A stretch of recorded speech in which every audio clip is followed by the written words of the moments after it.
Chingu, c'est Sam du blog samelesdramas.fr. Alors aujourd'hui je vous retrouve pour vous parler du drama Save Me. C'est un drama coréen de 2017 qui s'est terminé fin septembre si mes souvenirs sont bons et que j'avais vraiment très hâte de voir, notamment parce que World of Drama Passion en parlait énormément sur Twitter et ça m'avait vraiment donné envie. Ça avait l'air d'être un drama vraiment palpitant et du coup bah oui c'est grâce à elle si j'ai regardé le drama en fait. Donc merci. Alors franchement ça me fait vraiment très bizarre d'avoir terminé ce drama.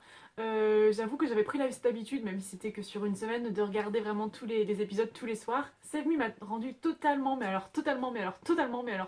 complètement dingue. Je m'implique toujours dans les dramas que je regarde, mais ça faisait un moment que j'avais pas été aussi tendue, angoissée, énervée devant un drama. Franchement, il y a eu plusieurs scènes où c'était vraiment absolument insupportable d'être derrière son écran, de rien pouvoir faire, de pas pouvoir aider les personnages. Donc ouais, c'est vraiment un drama, je trouve, qui, du début à la fin, réussit à nous tenir mais totalement impliqués avec les personnages et ça je trouve ça juste génial. Mais bon, du coup vous vous demandez de quoi ça parle. Alors Save Me, ça se passe dans une secte. Alors en fait ça raconte l'histoire d'une famille qui est littéralement une chute aux enfers en se laissant embrigader dans une secte et en fait il n'y a que la fille qui ne se laisse pas embrigader et qui reste saine d'esprit. Alors vous imaginez bien à quel point cette position est absolument horrible. C'est la seule dans cette secte qui se rend compte en fait que tout ça n'est bidon, que tout ça est faux.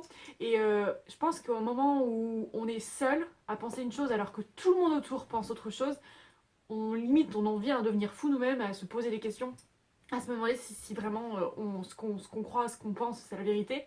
Et pire encore, j'ai envie de dire que quand personne ne nous écoute, quand personne ne croit ce qu'on dit, je pense que c'est vraiment terrible. Parce qu'il faut savoir que dans le drama, cette secte est vraiment puissante et elle est impliquée avec la politique, avec la police, avec tout le monde en fait. Donc c'est vraiment très tendu pour Sang-mi, notre héroïne, qui se retrouve dans une situation vraiment compliquée. Et c'est là qu'elle va faire la rencontre de 4 garçons qui vont en fait tout faire pour essayer de l'aider à s'en sortir. Et je peux vous dire que c'est très compliqué. Donc la principale qualité de ce drama, c'est évidemment son originalité, à savoir le sujet de la secte. Parce que c'est un sujet qui est difficilement abordé dans les films, dans les séries, etc. Parce que c'est un sujet qui est tabou dans notre société. Ensuite, j'ai envie de dire le scénario.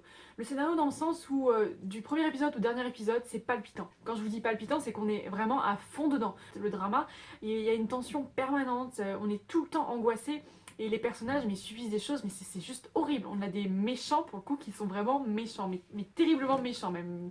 L'apôtre Joe, plus d'une fois j'ai envie de rentrer dans l'étrange, de l'étrangler, de le saucissonner, de l'enterrer, de faire tout ce que vous voulez, mais de le tuer pour plus qu'il soit là, pour plus qu'il fasse ce qu'il fait, et c'est vraiment terrible.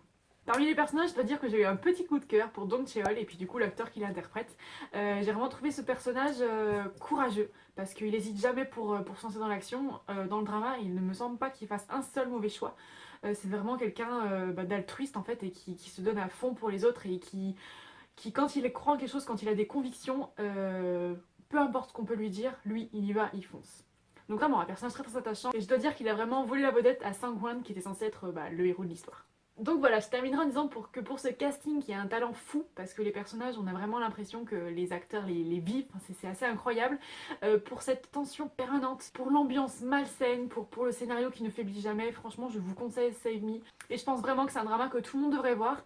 Je sais qu'il n'a pas fait tant de bruit que ça finalement à sa sortie, et je trouve ça vraiment dommage, parce qu'à mon avis c'est un des meilleurs dramas jamais réalisés. Oui messieurs dames. Donc je terminerai cet avis en vous encourageant une nouvelle fois à aller regarder Save Me.